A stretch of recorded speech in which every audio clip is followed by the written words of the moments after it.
It's official. The Hannibal Directive massacred Israeli citizens. We don't know the number, but it must have been a very significant one. The Hannibal Directive, coined by Benjamin Netanyahu himself, it is now officially acknowledged, was the reason for many of the dead people who died on October the 7th, which was then blamed on the Palestinians, and the rest is history. And what a history it is indeed. We knew this for a long time. We said it for a long time. I said it in my encounter with Piers Morgan, and he looked at me as if I was a man recently arrived from Mars, and that he could not possibly understand even what I was saying. It's been in the Hebrew press for weeks, if not months, but it's now in the English language edition of the prestigious Israeli newspaper Haaretz, and officially sourced within the government. This is significant, not because October 7th didn't happen, not even necessarily because it happened with the Israeli complicity, although it's increasingly likely that complicity to a point was undeniable. It's not to say that there were no entirely unjustifiable actions taken by the Palestinian resistance groups that broke out of the concentration camp on October the 7th. But it is to say that we have been sleepwalked through the last 9 months on a gigantic lie. The clue was in the roofs of the cars in the car park at the Nova Music Festival. All of them had been savagely assailed from the air, and the Palestinian factions had no aircraft. The clue was in the kibbutz houses, clearly destroyed by tank fire, by shells of far greater ordnance than the handheld AK-47s in the hands of the Palestinian resistance factions. The clue was in the number of motor vehicles headed for Gaza with hostages inside them that were attacked from the air and eliminated, on the principle, according to the Hannibal Directive, that no hostage must arrive in Gaza, that no hostage must be allowed to arrive in Gaza, and that any vehicles carrying hostages must be destroyed. That is the Hannibal Directive, and it is now clear from Haaretz's groundbreaking journalism that it was indeed the order of battle of the Israeli forces on the day. That means, Piers Morgan, it wasn't even remotely the largest loss of life in the conflict between Israel and the Palestinians, even if the Palestinians had done all that killing, but they did not. It's now clear that hundreds, perhaps many hundreds, of Israelis were killed by other Israelis. And it just goes to show that you cannot hide the truth forever. You can keep it in the foreign language press. You can refuse to acknowledge when it breaks into the English language press, as this Haaretz journalism has been completely unacknowledged. There are people in Parliament still chuntering about 1,400 Israelis massacred by Palestinian guerrillas on October the 7th, even though they must now know that many hundreds of those, how many hundreds, we cannot yet know, but we will know, although they buried the cars. Do you remember that? That might have been a clue. They actually interred the cars that they destroyed. They buried the bodies, but eventually someone will succeed in court in disinterring their relatives, and then it will be clear exactly who did what to whom. But the killing in Gaza can now not be gainsaid. According to the Lancet, the world's most prestigious medical journal, not a Hamas journal, not a Workers' Party manifesto, the Lancet. If you can't trust the Lancet, who on earth can you trust? The Journal of the British Medical Association states in its new edition that 186,000 Palestinians have been killed in Gaza, and an uncountable number more have been mutilated and maimed. Gaza is the amputation capital of the world. 10 children are amputated every single day in Gaza, oftentimes without anesthetic, all the time without proper hospital treatment.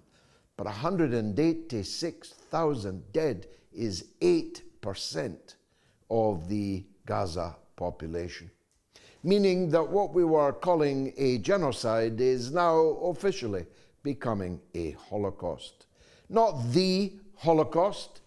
On terms of quantum, nothing, one prays, will ever match the Holocaust of European fascism, of the Nazi annihilation of 6 million Jews and millions of others, but a Holocaust nonetheless. If you kill 8% of the population of a territory, then do the maths. Imagine killing 8% of the United States of America in 9 months, in fire and shot and shell. Imagine killing 8% of the United Kingdom, of France, or any of the countries where the audience tonight is watching from. I invite you, do the maths.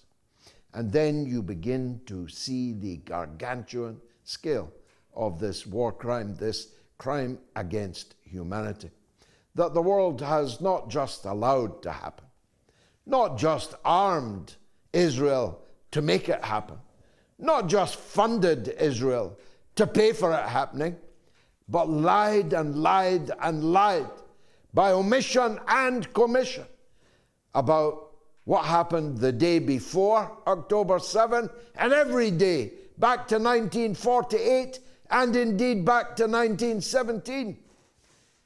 But the hue and cry which accompanied a rocket hitting a children's hospital in Kiev just on the eve of the NATO summit was greeted 2 nights in a row with top story status on the BBC.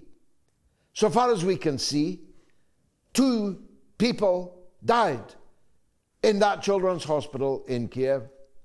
So far as we can see, it wasn't even a Russian missile, but a misfiring Ukrainian anti-aircraft missile that hit the hospital.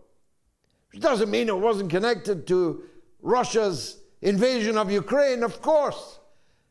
This war, which should never, need never have started, is responsible directly and indirectly for every person that has lost their life or their limb in the course of this last 2 years. But it just goes to show 2 things. First of all, even when all experts say it was a Ukrainian missile that misfired, they'll still call it a Russian missile. And even though every single hospital in Gaza has been reduced to rubble, its doctors, nurses, technicians, and patients have been murdered in their beds, murdered at close quarters. Not a single person has called it a war crime or for Netanyahu to be put on trial for committing it. But Gordon Brown, you remember him? Golden Brown, the man that sold Britain's gold reserves at the bottom of the market, was right out the traps this morning saying that Putin should be on trial for the war crime of hitting a children's hospital that he almost certainly didn't hit, which killed 2 people. But the same Gordon Brown has never said Jack SH1T about the 36 hospitals and the thousands of people murdered and mutilated therein.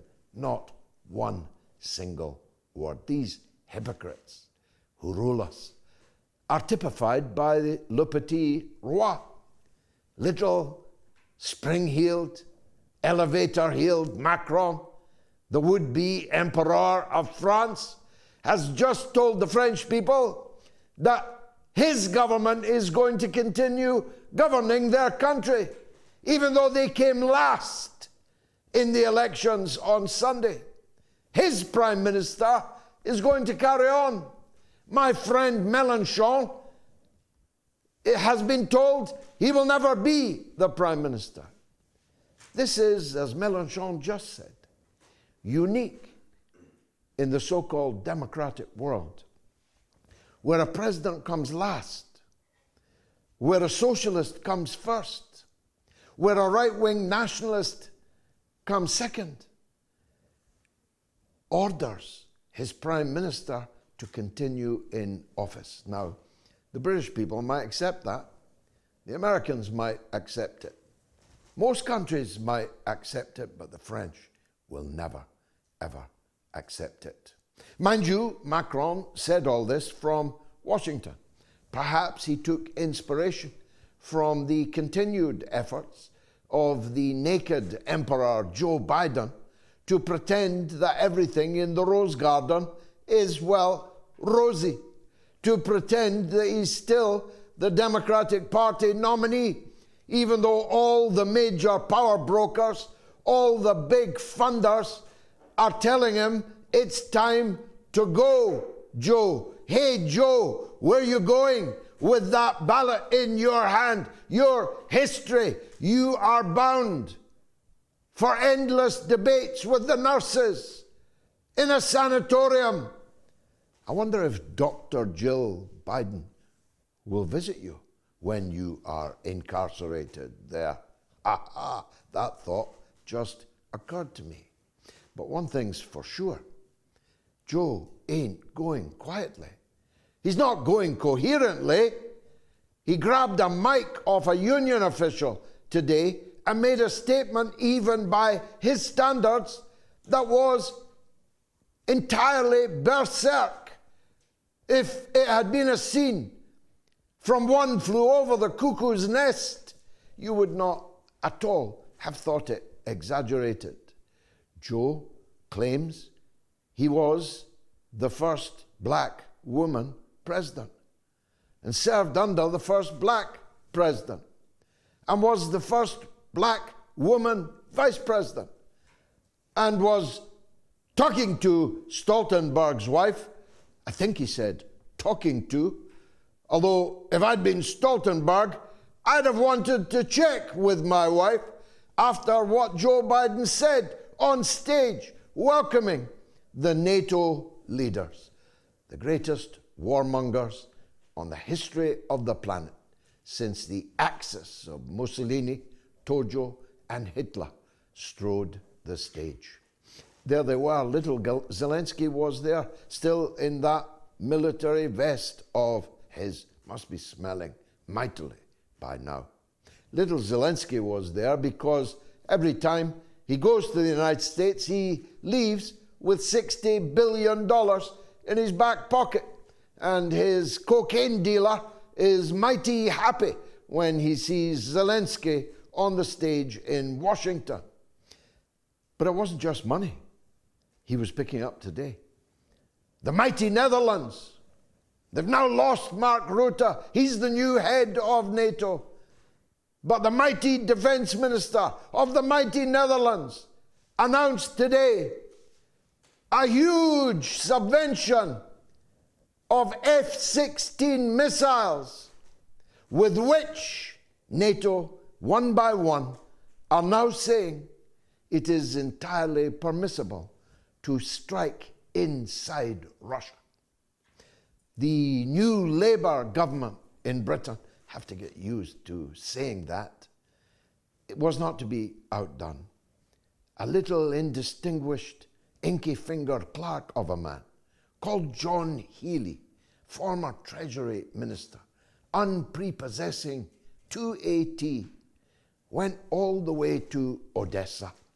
I wonder if he knew the history of Odessa. I wonder if he knew how many Jews had been slaughtered in Odessa by the Bandera Ukrainian nationalists with whom he's now waltzing and dancing and financing. I wonder if little John Healy had ever heard of Odessa and its history before.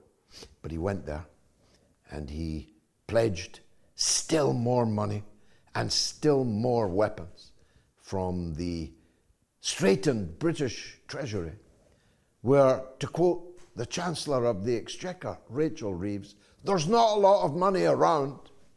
Well, there's not a lot of money around if you are a family with more than 2 children.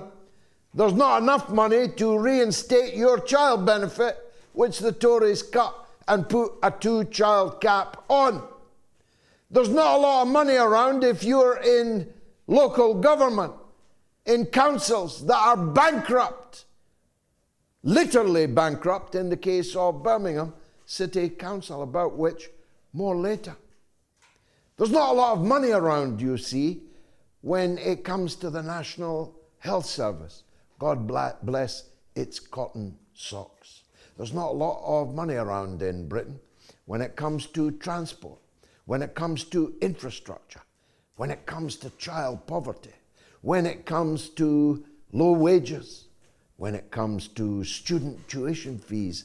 There's not a lot of money around, as Rachel Reeves said. But little John Healy went to Odessa yesterday and banged more billions of British pounds on the desk for Zelensky's coke dealer, his military-industrial complex junkies, hooked on public money, the likes of which has never been seen.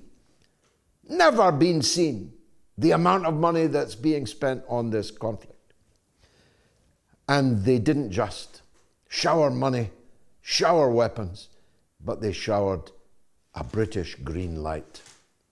Keir Starmer told Zelensky he can use long-range British missiles to attack inside Russia. Now, some fools have still not woken up to the incredible danger of this moment. Because I've got to tell you, if I was in the Kremlin, I would treat what Keir Starmer did today as an act of war. And they're lucky that Putin is a much more, how shall I put it, moderate fellow than me. Because if it was me, I would return that act of war with interest.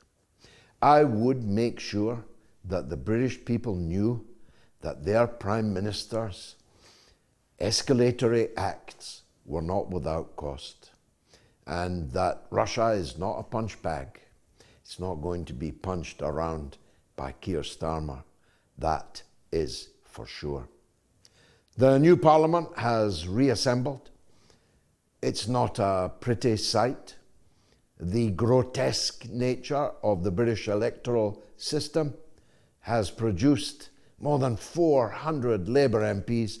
65% of all the seats in Parliament have gone to a party that obtained just 1/3 of the vote. And if you take out the very large number of people, record number of people, the highest number of people since 1885 who didn't vote at all, then only 20% of the British people voted for Keir Starmer to be the Prime Minister. And yet, in what will become a rubber stamp assembly, he now has the power not just to break Britain, but to take Britain into World War III. I told you before the election that within 6 months of Keir Starmer becoming Prime Minister, Britain will be at war. The first shots of that war were fired by Starmer in Washington today. Fasten your seatbelts. It's the mother of all talk shows.